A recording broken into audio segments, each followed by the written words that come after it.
Hi, as I listened to Carl's story closely, I was trying to appreciate not only what he achieved, but what made this achievement possible. Carl is a young individual who is autistic. He found confidence and direction through a radio internship. But what eventually stood out to me most were the layers of inclusiveness and empowerment. It is our instinct, having desire to do good, to inspire each other.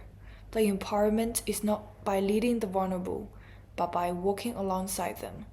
For Carl, having dedicated supports from family, media teacher, the students, the radio station, and the NDIS enlightened his path to strive, to dream big, and meet his full potentials. What resonated most with me was the way Carl found meanings through doing things he was genuinely passionate about, like his roles as a radio announcer at 2XX FM. Turner and Morgan's discussion on the image of the child aligns closely with Carl's experience.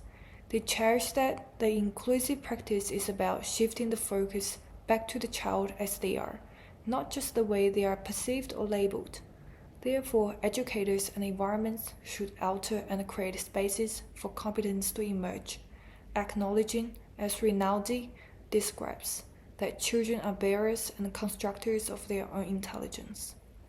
By listening to the story, I was reminded of the concept of dadiri, which is devoted to a form of deep, unalloyed listening, an interweaving zone of contemplation.